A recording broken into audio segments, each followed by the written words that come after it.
Hello and welcome to the second lecture in the ongoing series of lectures on chemistry in everyday life. In the last lecture, we studied about preliminary information on drugs. We discussed differences between a drug and a medicine. We also discussed classification of drugs and how drugs are named. And then we moved on to how a drug can be selective in its efficacy in a body.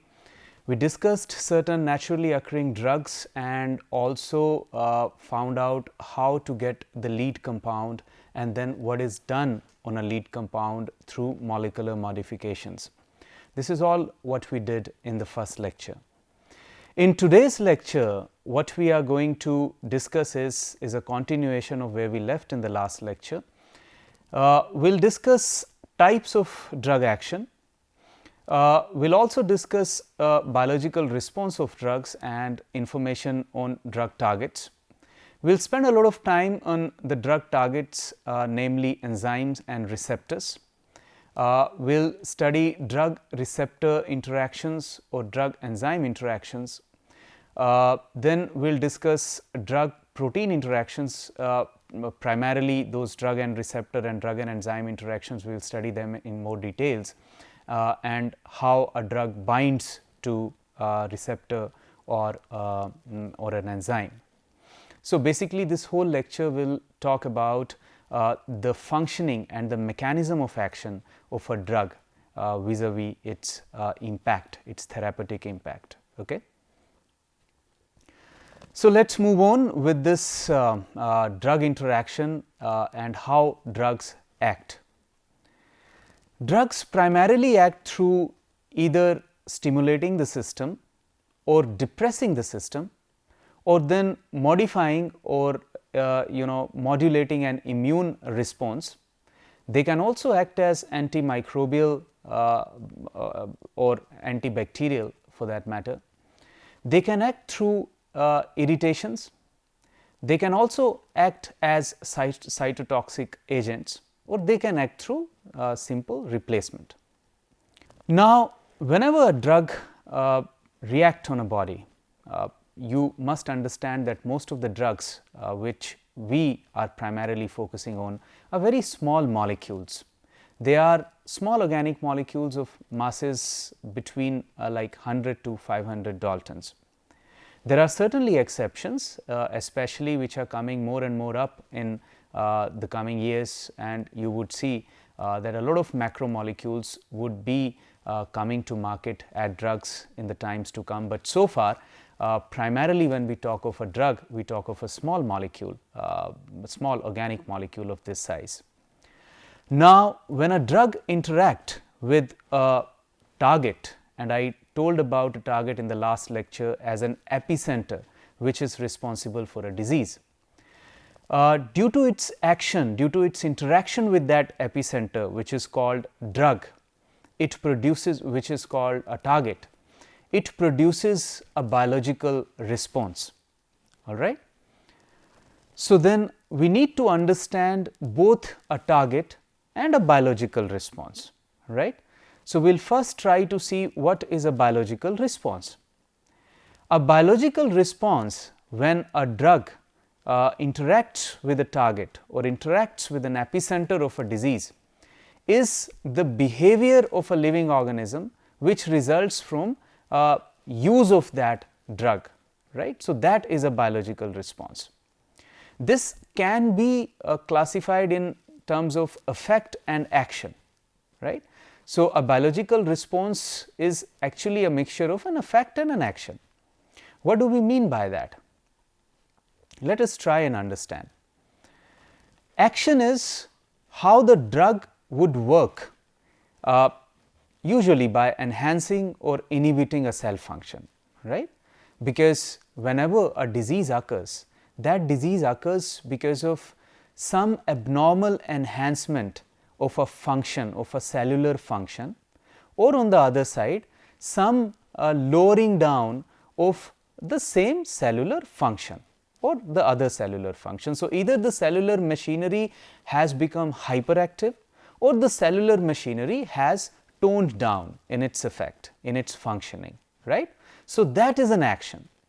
and then when the drug interacts with that particular epicenter or a target, the effect is the consequence of that drug reacting or interacting on that particular target, and then change the course of that action, right. Now, there is an example, there is a medicinal chemistry related example which I am going to discuss now. For example, aspirin, you take aspirin as an analgesic, right. So, it alleviates pain and it alleviates fever. So, how would that act? Aspirin, when is taken inside the body, it tends to block prostaglandin synthesis. That is the action of the drug, right. What is the effect of that action? Effect of that action is that a person suffering from pain will get relief, a person suffering from fever will get relief. So, both these terms, action and effect, are collectively fall under biological response. If I'll try to draw an anecdote here or an analogy here, let us assume that traffic in a place is blocked, is jammed, because of, let us say, there is a car which is wrongly parked, right. So, jamming of a traffic is actually a disease, right. It can be construed as a disease, and it is because of that wrongly parked car. So, that wrongly parked car is actually the epicenter, the genesis of that disease, right. So, which can be actually construed as a target. Now, how you would alleviate it? You need to probably look for a driver. That driver must occupy and occupy the driver's seat in that car and try to correct the course, try to park it at the right place. Now, that driver is nothing but a drug. So, drivers taking a seat on the in that car is an action, whereas once he or she parks the car in the right position, in the right parking slot, that is the effect, because as a result of that effect, the person the jam will be completely removed, the person will be completely cured from the disease, right. So, this is what we mean by biological response. So, now it is important that we discuss the first part, which is drug target. What is this epicenter I have been talking about, right, in the last lecture and in this lecture as well. So, this epicenter or a drug target is anything within a living organism to which a drug is directed or a drug binds to it, resulting in a change in its behavior or function. Whose behavior or function? Drug target's behavior or function, because it is the malfunctioning of that particular target which is causing a disease. So, that needs to correct, and that will be corrected only when a drug will bind to that particular target, right. So, it is as simple as that.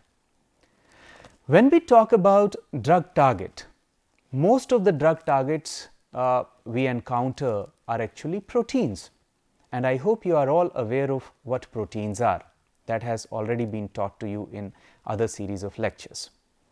Proteins constitute enzymes, they constitute receptors, they constitute transporters, ion channels, and cytoskeletal proteins.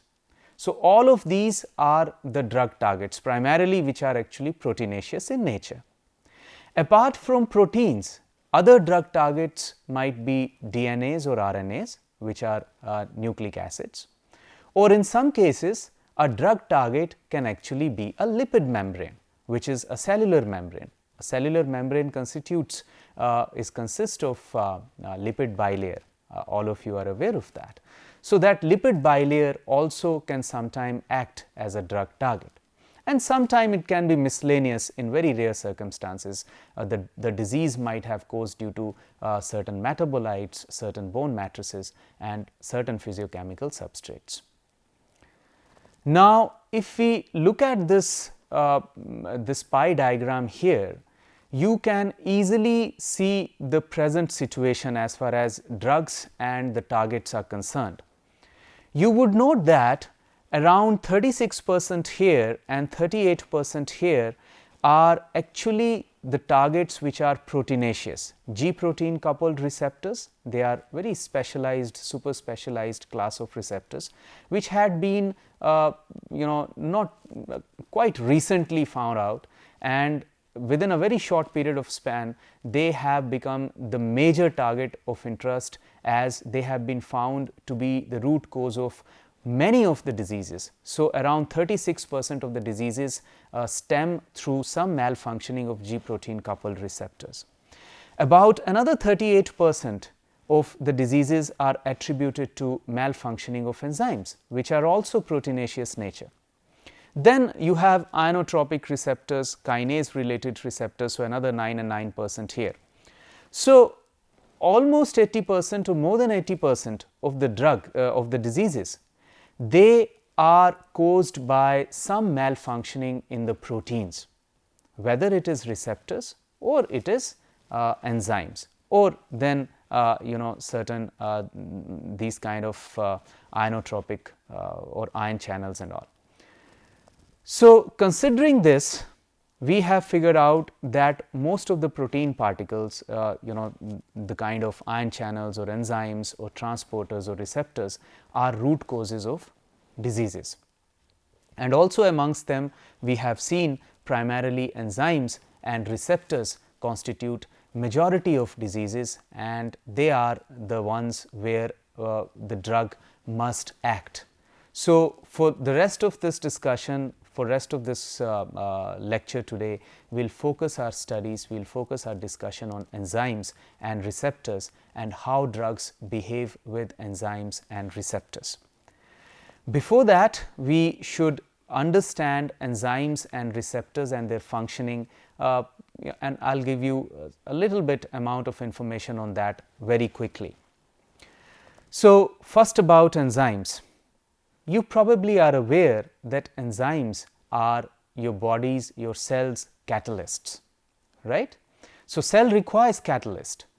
If it would not require a catalyst, things would never have moved the rate they move with, right. For example, just to demonstrate this, I will give you again a certain analogy, and that analogy is if you, for example, if you keep a bottle of sugar, right, that is found in the kitchen cabinets in almost every household. How long can that bottle store a sugar without disturbing? Maybe several months, maybe several years, and nothing happens to that sugar, right. But as soon as that sugar is taken inside the body, that sugar changes. It changes to corresponding glucose molecules. Those glucose molecules then provide ATP in no time, carbon dioxide is generated and water is generated and everything is done, right. So, why inside the body the reaction is so fast that a sugar is consumed within a matter of minutes, whereas even if you dissolve sugar in water and keep it outside, nothing will happen to it, sugar will remain as sugar, right. This is the impact of enzymes. This is the impact of body's catalysts. So, what catalysts do, what these enzymes do, this is shown in this diagram. An enzyme would have these kind of ridges or grooves, right, and these grooves are called active sites of an enzyme. On these active sites, the substrates which are to be acted upon, they will come and they will sit and find out a place in the active site, right. Now, based upon the way they fit onto this enzyme pocket, there are two theories. One theory is an outdated theory, which is a lock key hypothesis, which says that an enzyme's active site is just like a lock, it is rigid, it does not change, and a substrate is also like a key, it also does not change. But they are so designed, this active site is so designed and substrate is so designed that both of them are complementary to each other, hence just like a lock and a key. The other theory which is more relevant and which is actually the accurate one is induced fit theory. And this induced fit theory says that whenever a substrate comes on the surface of an enzyme, the enzyme's binding site, it slowly, or this active site, starts to interact with the substrate, and upon interaction with the substrate, this binding site or active site of the enzyme, it starts to change shape in such a manner that it becomes a very good fit for this substrate. In the process, substrate does not remain in an ideal geometry or ideal conformation. It might become strained, it might become ideally fitted for a particular reaction, and as a result of which the substrate very easily gets reacted. In this particular example, it has been cleaved at this end, right, and it gives you the product here. Once a product forms, it no longer is able to fit into this groove, it comes out, and the enzyme also restores back to its previous conformation. That is an induced fit hypothesis. So, in place of substrate here, you can also see the same effect with a drug molecule. A drug molecule can also be a substrate for an enzyme, right, which is an kind of not a natural substrate for an enzyme, it is a man-made substrate for an enzyme. Now, this was about enzymes. So, what about receptor? Well, receptor is also a protein molecule, as I told you. It is a macromolecule, it is a protein molecule, polypeptide molecule, and it is present on the surface of the cell, surface of the cellular membrane. Now, why would you require proteinaceous materials on the surface of a cellular membrane? Let me give you an example, and you would tend to realize and appreciate why it is so pressive that we should have a receptor on the cellular surface. Let us consider your heart cells, right, the muscle cells of heart. There are thousands of muscle cells which in the heart, which need to contract and dilate exactly at the same time, right. If they do not dilate and contract at the same time, heart will be just a mess, right. Now, how would every cell know that it has to contract just now and relax, let us say half a second later? This happens, and this can only happen if all the cells living in a close vicinity will get some sort of a messenger, some sort of a mail, right, some sort of a postman, which will intimate all the cells at one time that, okay, look, this is the time you will contract, this is the time you will all relax. This this postman is nothing but a messenger molecule. Messenger molecules can be in the form of neurotransmitters, they can come from nerves, or these messenger molecules can also be in the form of hormones, right. So, for example, when somebody sees a danger outside, so then immediately a hormone from medulla oblongata, it is released, and that hormone is adrenaline, and then that adrenaline reaches the cells and it tells the heart to pump faster. All the molecules, they start to pump faster at one time, right. So, that is the postman is adrenaline, and then the modulator for this is that part of the brain which is actually controlling this whole activity. So, the point I am trying to make is cell needs to survive in its surrounding. So, in order to interact, in order to survive in the surrounding, it needs to interact with its neighborhood, right, and it requires these kind of messenger molecules through which it interacts and it does the functions alongside with the neighborhood cells, right. So, then for this purpose you need those messenger molecules, and those messenger molecules then are received by what we call our receptors. So, this is a reason why our receptors are present on a cellular surface. So, they receive the messenger molecules and act accordingly. Again, as far as functioning of receptors is concerned, it is similar to what we saw in the case of enzymes. A messenger molecule, look at here, would approach a receptor, and as soon as it fits into the groove of a receptor, look at the change in receptor geometry, right. So, we are talking about an induced fit here, the same way as we talked about in case of enzymes. And once the effect is generated, once whatever receptor had to do, it has done, then this messenger molecule will leave the receptor, right? The only difference between a receptor and an enzyme is that unlike an enzyme, a receptor molecule does not undergo a reaction.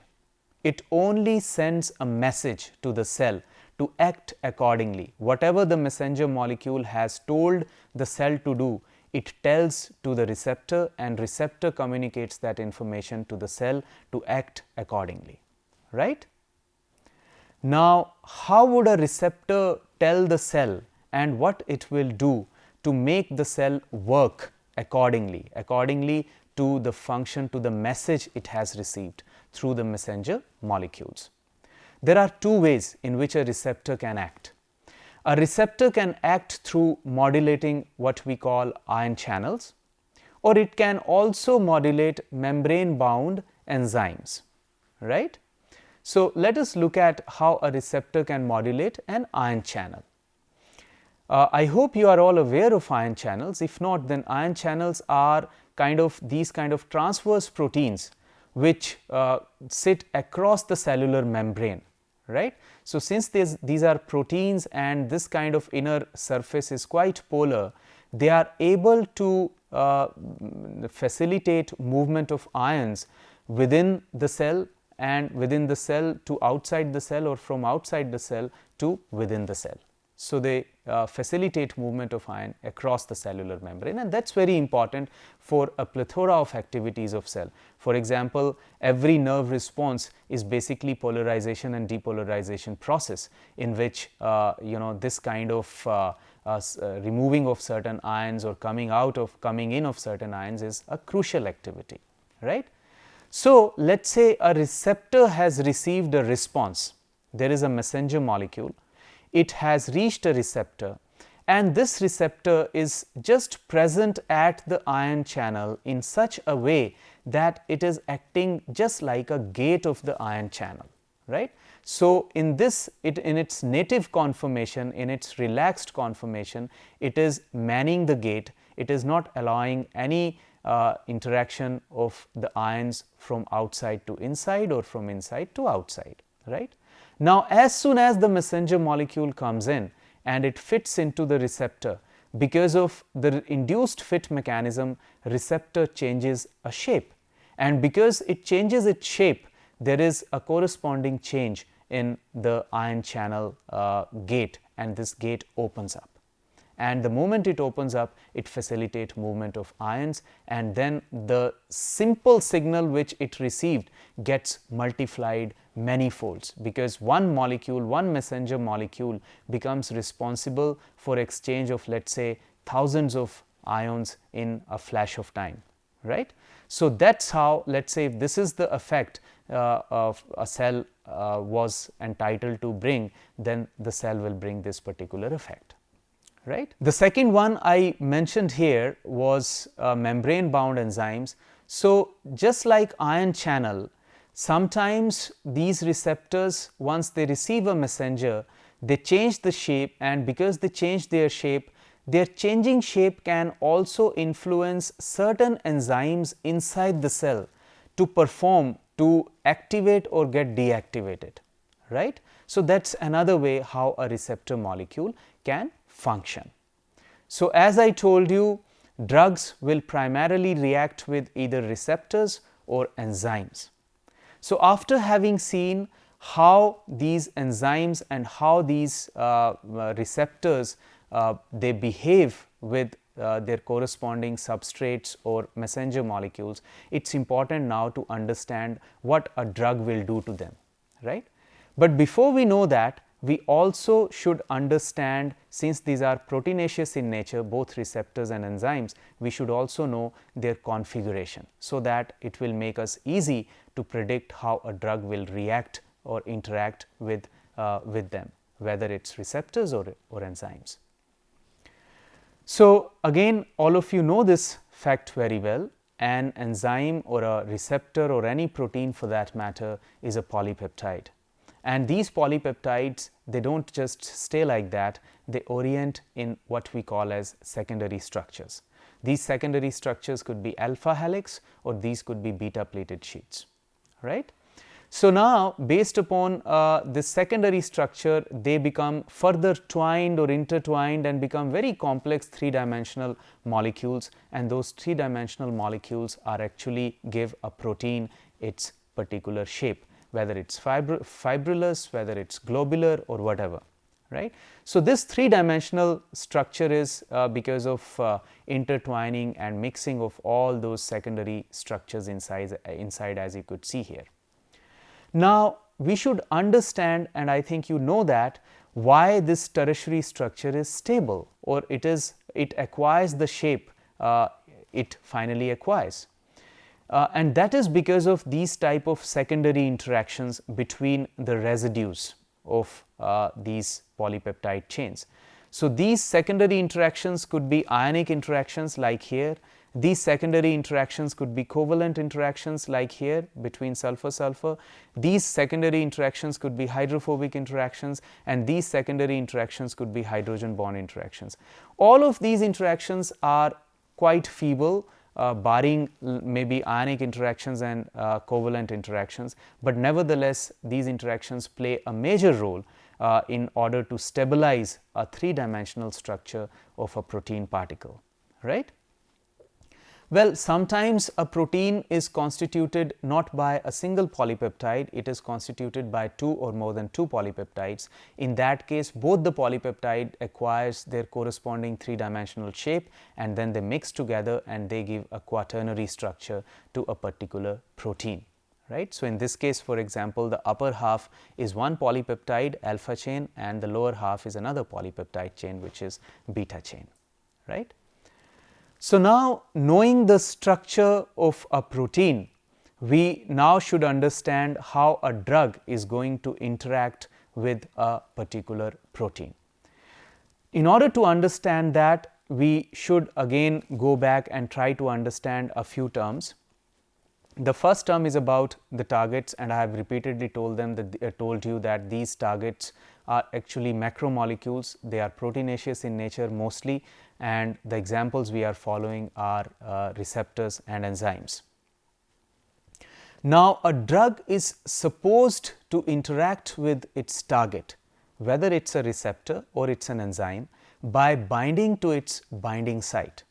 Now I spoke about, when I was talking about the enzymes or I was talking about receptors, I was showing you those grooves, right, and those grooves are nothing but they are the binding sites. They have the required conformation in which a drug molecule can actually interact with that particular target. Binding sites are typically hydrophobic pockets on the surface of macromolecules. Now that is an important aspect. A binding site, that groove I spoke about, are generally hydrophobic. Now why should nature made binding sites hydrophobic?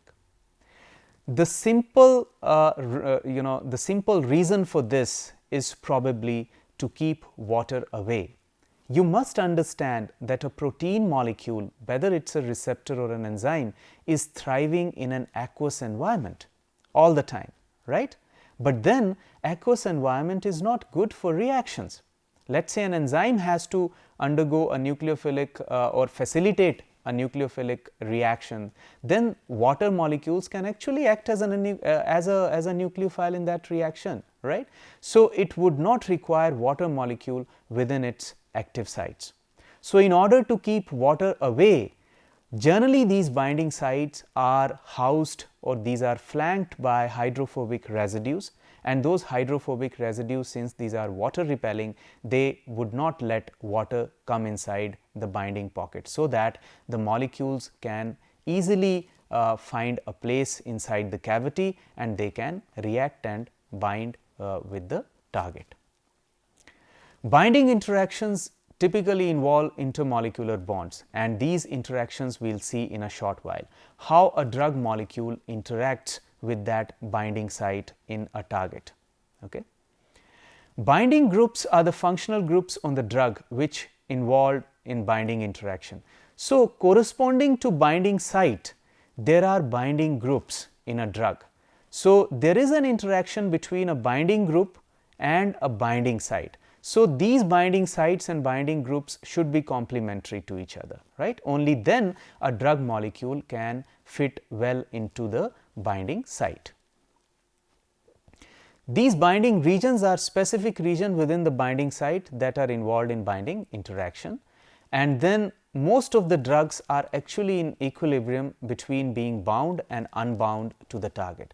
So, that is actually a case where every time this is an equilibrium process. So, every time a drug molecule tends to bind to a particular target, unless it is binding in irreversible manner, you will always find that there is some concentration of unbound drug and there is some concentration of a bound drug.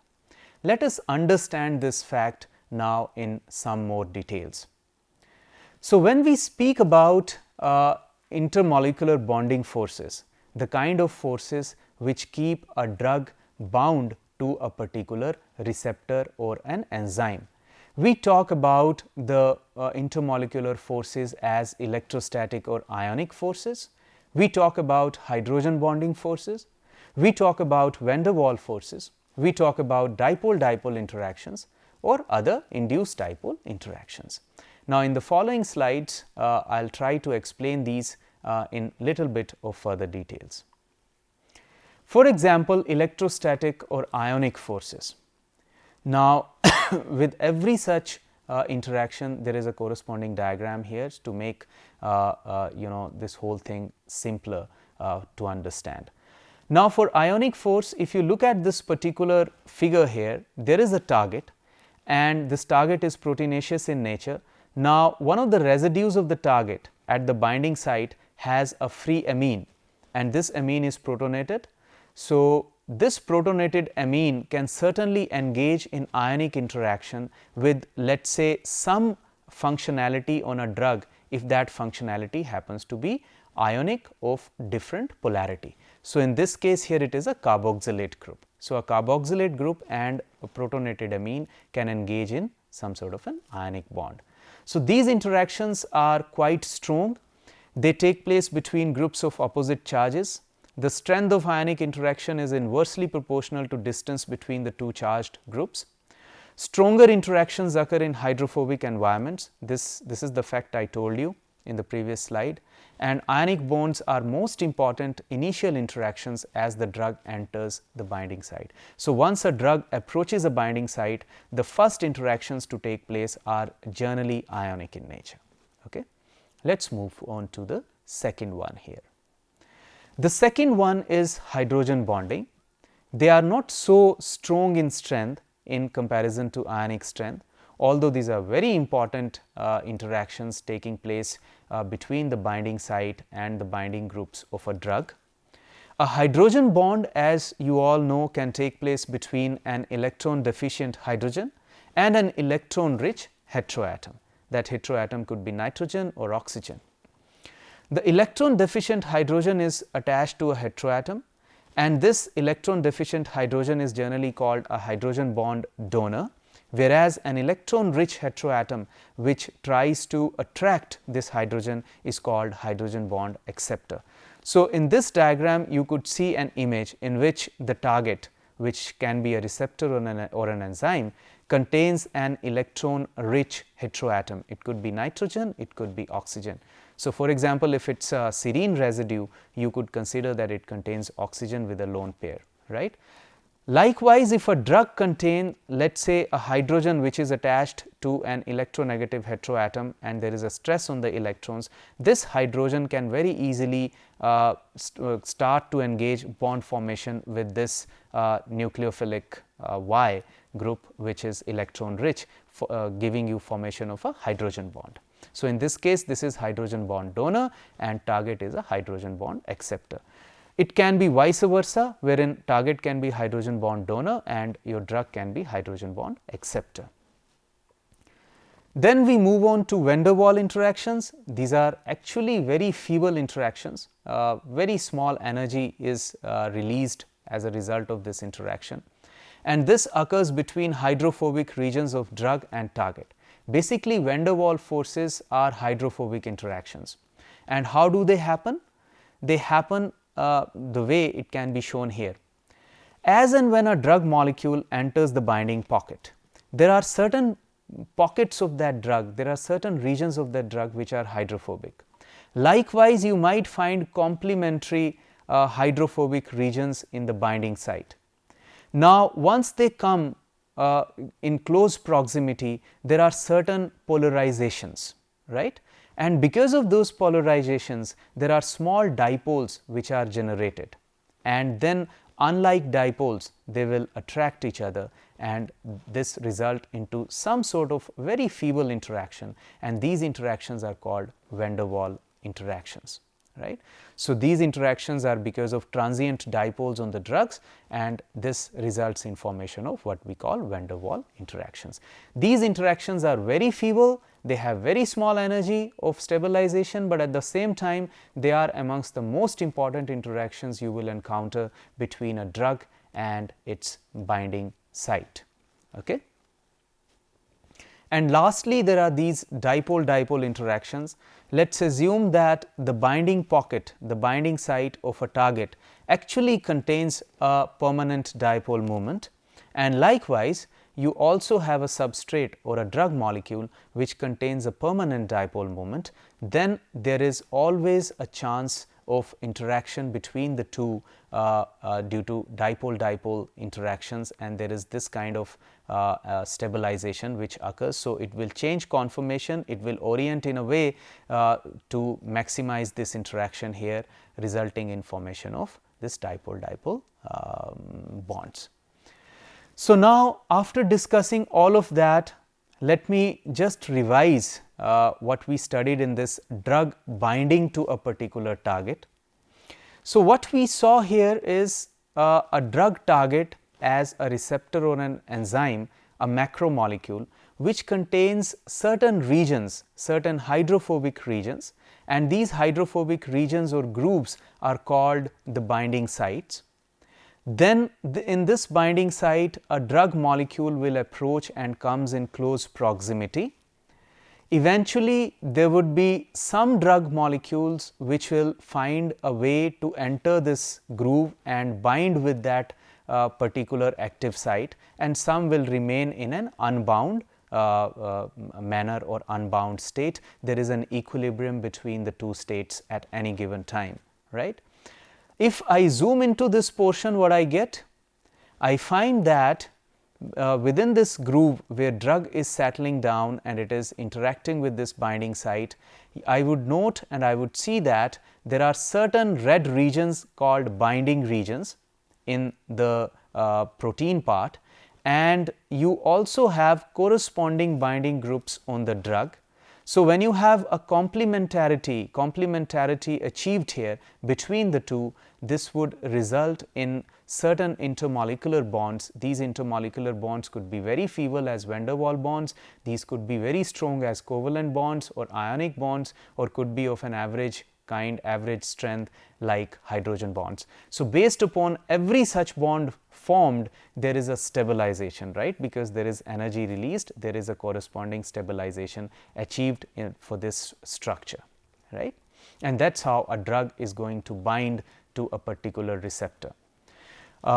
This is what will happen here, and I am going to now describe a binding site in a little bit more realistic purview to you.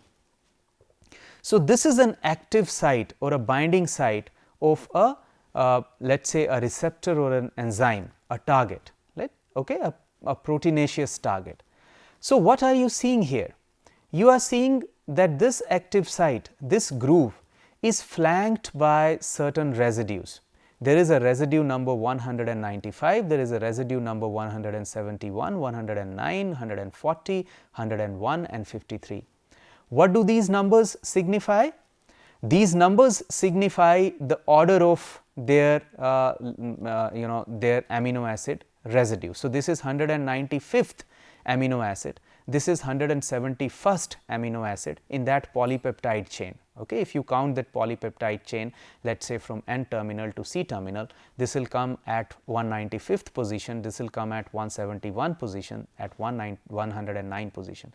This also tells you why 3-dimensional tertiary structure is very important, simply because had it not been for tertiary structure or that intertwining, you would not see 171st group in close proximity to 195th group, and then that would not have very effectively created an active site. So, that is why this intertwining and this mixing of secondary structure to give tertiary structure is very important. Okay. Now, what else you see? The other thing to note here is some of the residues are actually quite polar. They are also susceptible to engage in ionic interactions. For example, this residue aspartic acid. So, it can engage in ionic interactions. There would be a negative charge here. Likewise, certain groups like arginine here can result in, let us say, hydrogen bond interactions, and here also you have histidine which can engage in hydrogen bond interactions also, and in this binding pocket we do not see any group here which can actually undergo van der Waals interaction, right. But the same thing can happen. There might be certain groups, let us say phenylalanine, if let us say phenylalanine is here, it will engage in hydrophobic interactions or van der Waals interactions with the drug or any substrate, right. So, that is how an active site of an enzyme is made or designed, right, or is it stays there. Now, I am giving you an example, a hypothetical example of a substrate binding, right. So, looking at a substrate, you can probably foresee what type of active binding site or an active site should look like in that particular enzyme or a receptor. Here I am talking about a molecule called pyruvic acid, which is converted into lactic acid using an enzyme lactic dehydrogenase, lactic acid dehydrogenase. Now, if you look at this pyruvic acid, you would note that it contains this region which is amenable to van der Waals interactions, it contains this region which is amenable to hydrogen bond interactions, and it contains this region which is amenable to ionic bond interactions. So, if we have to kind of draw or figure out what type of active site would be available for this molecule, we can probably see that if this molecule sits in an active site like this, there should be a hydrogen bond susceptible residue here, hydrophobic susceptible residue here, and ionic bond susceptible forming residue here. So, you should have a lysine here, you can have phenylalanine here, you can have serine here, right. So, this kind of understanding is extremely important for a medicinal chemist in order to understand how a drug will behave inside the active moiety, right. So, and this also explains the induced fit mechanism. Let us say once this molecule sits here, this serine residue was placed somewhere here. So, because of these two interactions, the molecule is able to find a way and sits here. But the moment it sits here, this serine residue will also start to change shape a little bit, try to come closer to this oxygen here, so that it can engage in hydrogen bonds. So, this is how an enzyme active site is very dynamic and it changes shape, right. Now, so far we studied how an enzyme and receptors will bind to a particular drug molecule. Now, in the last portion of this discussion, let me tell you about the effect which this type of binding will bring about. So, let us look at the effect on a receptor, right. What happens to a receptor when a drug molecule reacts on a receptor? So, you must understand that under a pathological condition, under a diseased condition, a receptor has either become overheated, it means there are too many messengers which are actually acting, which are hitting that receptor, or at the same time this receptor might have become sluggish. So, it means the number of receptors are less. Based upon that, a drug can actually act as an antagonist or an agonist. Okay? What do we mean by that? If a drug is acting as an agonist, then it means it is binding to the receptor and activating that receptor to produce a biological response. So, it is kind of replacing the substrate, replacing the messengers and trying to fill the gap Since there are less messengers, it is trying to fill the gap and making this enzyme, making this receptor function even better, right. This is an agonistic reaction. An antagonistic effect is when a drug binds to a receptor, but it does not activate, rather it blocks the activity of the agonist. So, what happens is, once an antagonist comes here, it binds to the receptor, it blocks that receptor for any other messenger to come. So, if there is an hyperactivity here, then blocking of the particular receptor will try to cool down that particular receptor and its effect. All right. When we talk about enzymes and effects of drugs on enzyme, we generally talk about the effect of enzyme in these three forms. It is a competitive inhibition caused by drugs, or it is non-competitive inhibition caused by drugs, or it can be allosteric inhibition. Let us try to understand all the three one by one. What we mean by competitive inhibition is, let us say there is an enzyme and it has a natural substrate here, right. Now, if you give a lot of drug, if you give drug molecules in, and those drug molecules come in the vicinity of that enzyme, they start to competitively replace this substrate. Okay. So, if based upon concentrations, if concentration of drug is more, you will see that more and more substrate will be displaced, and in its place drug molecule will fit into enzyme. As the drug fits into enzyme, it is no longer able to act on this substrate and bring about the required reaction. So, this is about competitive inhibition, and I am going to give you a very good example, and that example is toxicity caused by ethylene glycol or antifreeze. So, if an antifreeze, if a person has somehow mistakenly consumed ethylene glycol, that ethylene glycol actually acts upon this enzyme alcohol dehydrogenase, and finally through series of reactions it produces oxalic acid. That oxalic acid is actually not good for the body, is extremely toxic. So, you know, this, what we want is that this ethylene glycol should not act, should not bind to this enzyme here, right. It means we need to find some sort of a mimic of ethylene glycol.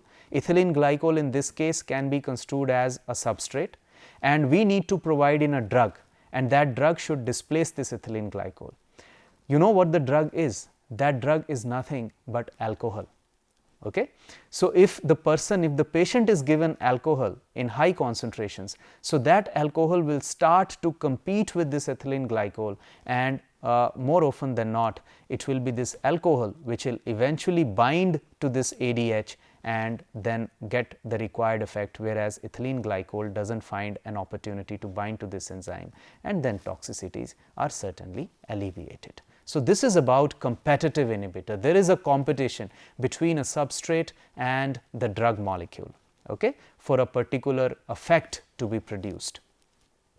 There are also drugs of the kind of non-competitive nature. So, when we talk of non-competitive nature, it is shown here, the drug molecule comes in and fits to the active site, but then the drug molecule engages in a covalent bond with one of the residues in the active site. In this case, there is a nucleophilic substitution reaction here between this chloro and this hydroxy group, resulting in formation of a covalent bond here, and once a covalent bond establishes, this enzyme is permanently frozen, right. So, once it is permanently frozen, there is no competition, that enzyme is completely gone, and most of the deadly poisons, for example nerve gas, for example antibiotics for bacteria, for example penicillin, you know, they all act through non-competitive inhibitor. You must understand that for 1 lakh of, let us say 1 lakh of substrate molecules, there are maybe 10 or 15 enzyme molecules, right, since enzyme is a catalyst and you require catalysts in very small amount. So, if you bring in a drug molecule which is able to completely block the enzyme permanently, so it will destroy the enzyme forever, and those 10 or 15 molecules destroyed in no time can kill the organism, okay, or kill the animal or kill the mammal wherever it is applied. There is another type of inhibition also, which is called non-competitive reversible inhibition. In this case, the drug molecule does not bind to the same site where the substrate binds. It finds another site, and this other site is called allosteric site. So, it finds its way to an allosteric site, but what happens is, because the moment it binds to an allosteric site, due to the phenomena of induced fit, there is a conformational change in the active site also, and this active site is no longer able to receive this substrate. This is a body's natural phenomena against what we call a feedback inhibition. Let us say the body, the cell wanted to produce a particular molecule, a particular metabolite, okay? Let us say a fatty acid. So, once lot of fatty acid has been produced, then some of the final products will find a way and gets into an allosteric site of an enzyme, so that the enzyme no longer is able to produce any further fatty acids. So, the same phenomena is being trapped for biomedicinal chemists for this drug reaction also. So, with this, what we studied today is in nutshell for the drug interaction with the protein particles, and in protein particles I told you the major targets were receptors and enzymes, and we discussed how drug molecules bind to receptors, how they bind to enzymes, and what kind of effects these bindings would actually produce. So, basically what we have covered in today's lecture is mode of action of most of the drugs. Okay? So, a general mode of action of drugs due to their ability to interact with those epicenters called targets.